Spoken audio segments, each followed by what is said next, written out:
আমরা সর্বশান্ত হয়ে গেছি, আমরা কাকে বুঝবারও পাই না আর কাউ বুঝিও না। কিন্তু ভাই সবগুলোর তো একটা সময়সীমা আছে, সেই জন্যে সময়সীমা অতিক্রম হয়ে গেছে। আমরা এটা জানি যে সন্ধিক্ষণ কাল এক সভ্যতার বিনাশ হয় আর এক সভ্যতা স্থাপন হয়। তো ভাই মই ইতিপূর্বে কতবার কইছ যে সন্ধিক্ষণের কাজ শুরু হয়েছে, গতিকে একটা সভ্যতা বিনাশ হবে আর একটা সভ্যতা শুরু হবে।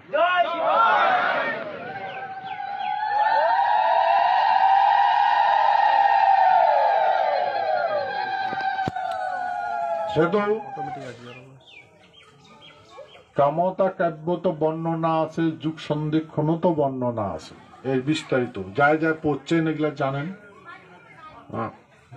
তো আজকে মোর এটি কোনা আসিয়া দুই চার কথা কর উদ্দেশ্য হচ্ছে এই লোকসভার নির্বাচন গেল,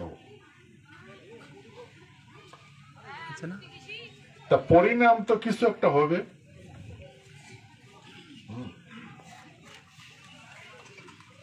আচ্ছা, পরিণাম যেটাই হোক আমার জন্য কিন্তু উপযুক্ত।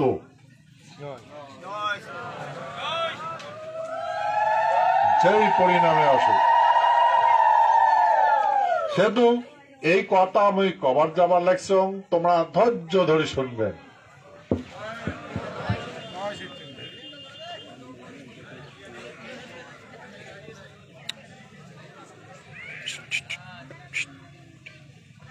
তোমরা আন্দোলন করছেন রাজ্যের জন্য, কোন রাজ্য? তোমরা যে রাজ্যটা হারাইছেন, রাজ্য তোমার কেন করে আসলো? আগত রাজতন্ত্র, রাজতন্ত্র থাকিয়া রাজার দেশ আসলো, রাজার দেশের থাকিয়া পরে গণতন্ত্র ব্যবস্থাপনা সংবিধানত সি ক্যাটাগরি রাজ্য হয়েছে। সি ক্যাটাগরি রাজ্য, সি শ্রেণী রাজ্যটাকে বেআইনি ভাবে নষ্ট করে ফেলাইছে, ডিলিট করে ফেলাইছে, মুছি দিছে। তারপরে তোমরা আন্দোলন করলেন, গভর্নমেন্ট কথা দিল, রাষ্ট্রপতি ভবন থেকেও নির্দেশ হইল এটা কার্যকরী করে দেওয়ার জন্য, গভর্নমেন্টে ভারত সরকার থেকে কার্যকরী করার জন্য নির্দেশ আসে গেল। কর্ম কর্ম কর্ম কর্ম করতে করতে একটা সরকার চলে গেল, কংগ্রেস সরকার, ইউপি সরকার চলে গেল। আমার রাজ্য বানিয়ে দিবার চাল বানিয়ে দিল তেলেঙ্গানা।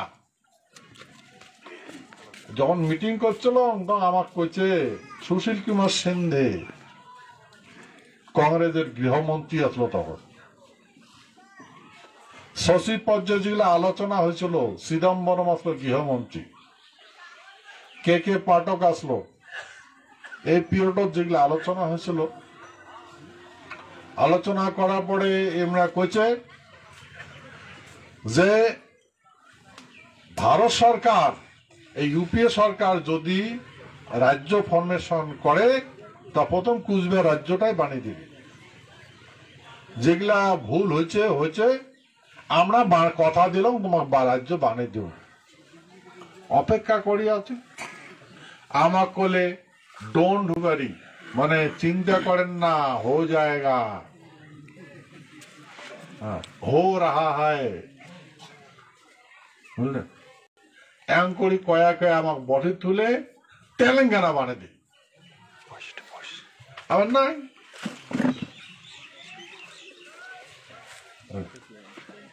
যে কথা কইছিল রাজ্য বানালে প্রথম আমার রাজ্যটাই বানাইবে, ভারত সরকার যদি রাজ্য বানায় প্রথম আমার রাজ্যটাই বানাইবে, কোটে বানাবে।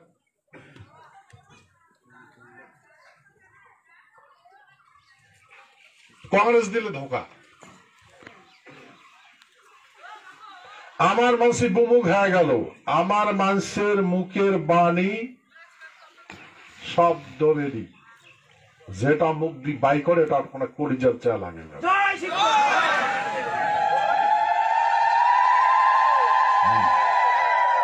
এটা ক্ষত্রিয়ের অস্ত্র, ক্ষত্রিয় মানুষের অস্ত্র।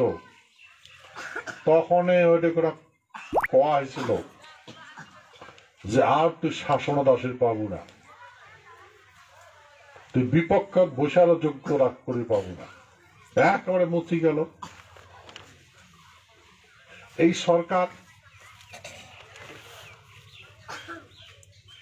পিআইবি রিপোর্ট মানে প্রেস ব্যুরো প্রচার করে যে আমার এটি কোনা সংবিধানের বাউন্ডারির ভিতরা, সংবিধানের বাউন্ডারি বানায় আমার সার্বিক বিকাশ করি, কিসের সোশ্যাল, ইকোনমিক্যাল, ভাষা, কৃষ্টি, কালচার। এটা রাজ্যের কথাটা গুপ্ত আসলো, ওটাই আছে।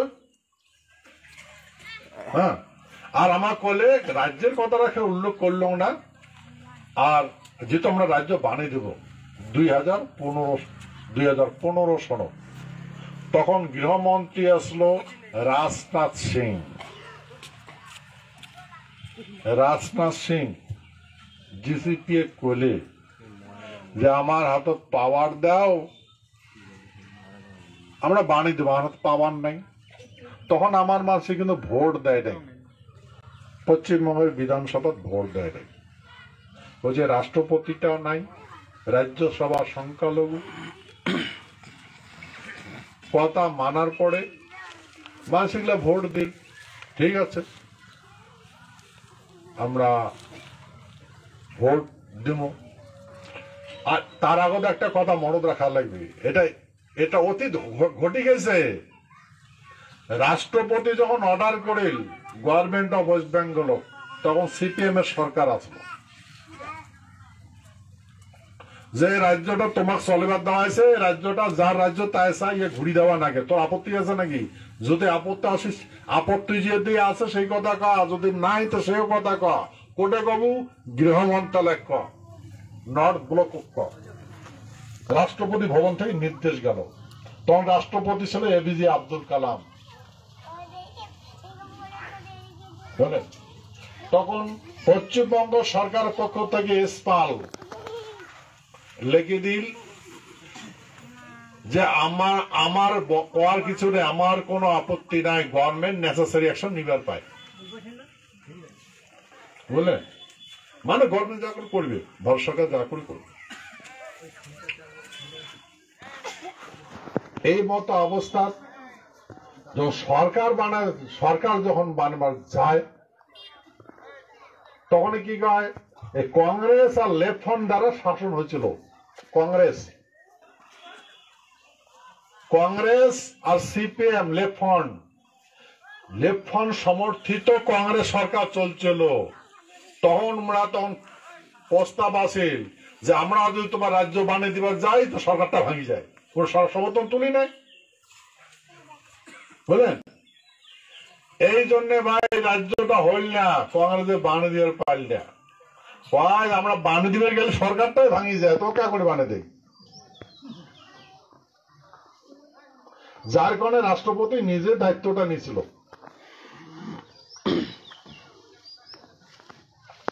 বুঝলেন ভাই, আজকে তোমরা অনেকে জিসিপি করেন নাই,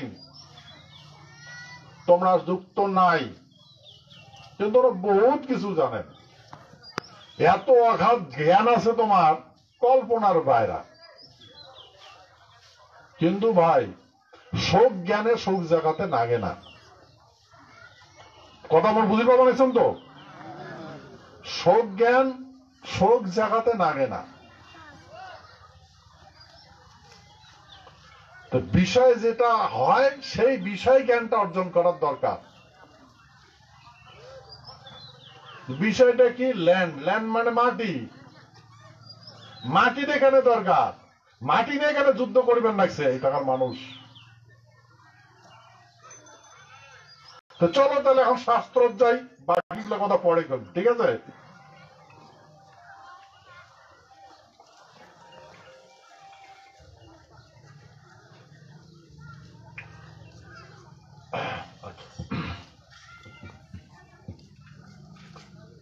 চলো মহাভারত যাই।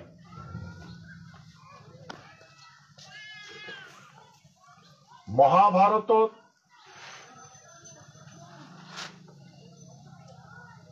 পঞ্চ পাণ্ডবের ঘর। পঞ্চ পাণ্ডবের ঘর এমরা ভীষ্মদেবে ইন্দ্রপ্রস্থ বানিয়ে দিছে। মানে মানব সভ্যতার প্রথম রাজধানী হয়েছে ইন্দ্রপুর, প্রথম রাজা হয়েছে ইন্দ্র মানব সভ্যতা। তো গতিকে মানব সভ্যতার প্রথম রাজা যেহেতু ইন্দ্র, তার রাজধানী নাম হচ্ছে ইন্দ্রপুরী। সেই ইন্দ্রপুরীর মতো একটা রাজধানী বানিয়ে দিছে, একটা রাজধানী বানিয়েছে দিল্লি, পুরানা দিল্লি, যাক ইন্দ্রপ্রস্থ বলি এলাও কয়। অডেগোনা ভীষ্মদেবে হস্তিনাপুরটা ভাগ করিয়ে ইন্দ্রপ্রস্থ বানিয়ে দিছে। এই পঞ্চ পাণ্ডবের ঘর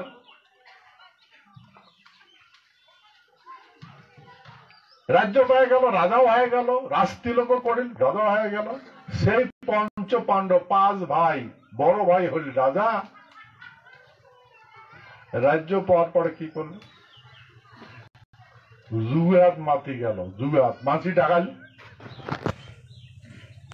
দুর্যোধনের ঘর ডাকাল, জুয়াত ডাই গেল, জুয়াত সব হারিল, মাটি গান হারিল, নিজের দাসত্ব নিজেকেও জুয়ান নাকি দিল। চারো ভাই কো নাগাল, মানে পাঁচও ভাই জুয়ান নাকি গেল, হারি গেল, রাজ্য হারিল, নিজেও হারিয়ে গেল, মানুষগুলো হারিয়ে গেল। শেষত একটা পাঁচ ভাই একটা মাইয়া, ওই মাইয়াটাকেও জুয়ান নাকি দিল। সত্য না মিথ্যা? মাইয়াটাকেও জুয়ান নাকি দিছে, মাইয়াটাও হারেন।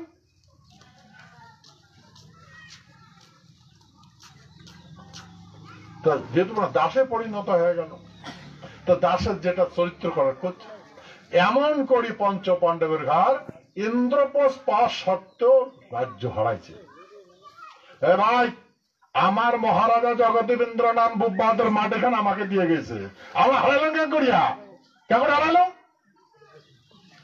কেন করে হারাইলাম?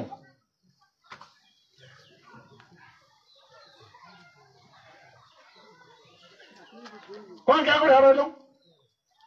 পঞ্চ পাণ্ডবের কাহানি আর আমার কাহানি মিলছে না, নাই মেলে? মাটির মালিক রাজা, রাজাটা আমার নাম লিখে দিয়ে গেছে মাটি খান, আমরা হলো মালিক। হ্যাঁ, হারাইলাম কেন করিয়া?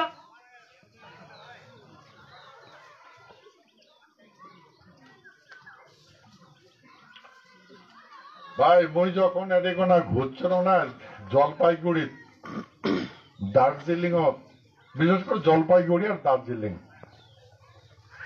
কতগুলো লিডার লিডার কতগুলো কইছে কি, ভাই এবার কুচবিহার আমার এখানে এদিকে না, আমার জলপাইগুড়ি, আমার জলপাইগুড়ি, দার্জিলিং আমার দার্জিলিং ওর সাথে আমার কি?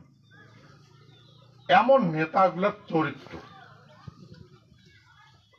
মানে কুচবিহার সাথে আমার সম্পর্ক নাই, আমরা তো জলপাইগুড়ি। আরে ভাই, হয়তো তুই তো জলপাইগুড়ি, জলপাইগুড়ি কি আছে? শাসনটা কার আসলো? শাসন কুচবিহারের আসলো। কুচবিহারের মহারাজা আর উগার ভাগী গোষ্ঠী, এটা এই যে জলপাইগুড়ি এটা বাড়ি আছে না? হ্যাঁ, রাজা নয় কিন্তু মহারাজার পাঁচ ভাগে ছাতা ধরা। তোমার তো মাটিটার মালিক নয়, মাথাটা না ঢুকে আমার মানছে ছত্রধারী মালিক তো কুচবিহার না, মানে ওইটাই বলে না গায়ে নেতলের ঠেলা। দার্জিলিং এর মানুষগুলো আমরা তো দার্জিলিং মানুষ, আমার দার্জিলিং আছে। আর দার্জিলিং ওইটা না রাজার কুচবিহারের লালকুটি যত কুটি আছে সব মহারাজার না মানে। তো ভাই এমন করি ব্যস্ত থাকি গেল মহারাজা ভারত সমাজ টিটি করেন। টিটি জানেন তো, রাজকীয় সন্ধি, ইংরেজিতে কয় ইনস্ট্রুমেন্ট অ্যানেক্সার, সন্ধিপত্র, তাতে কত লেখা হয়। ওই অ্যানেক্সার ভিত্তিতে আমরা যুক্ত হচ্ছি ভারত সরকার সাথে। আর আমার মহারাজা আগের মাটির মালিক রাজা আসলো, রাজাটা প্রধান নম্বর লিখে দিল আর কলে যে হে প্রজাবিন্দু, আমরা এই রাজা মহারাজা করি যুগ যুগান্তর থাকি সংসার করি জীবন যাপন করি যাচ্ছি, সেতু আজকের থাকি আর মুই রাজা না থাকি, রাজা প্রজার সম্পর্ক এটি শেষ, মুই আর রাজা না হই, রাজ্যরত মান নাম রেখে দিয়ে গেল, মুই যেটা বাড়ির থাকো সেই বাড়িটা নিলুম, আর কিছু ব্যক্তিগত মাটি মুই নিলুম, প্ল্যান 1 to 9 অব্দি ব্যক্তিগত সম্পত্তি করে নিলুম, আর বাকি মাটিগুলো সব তোমার নামত করে দিল। তো আমার পাশের দেশটা ভারতবর্ষ গণতন্ত্র হয়েছে, তো তোমাকে মই এই মাটির মালিক করে দিলুম, তো তোমরা আর এই ভারত সরকার সাথে মাস করে দিলুম, মানে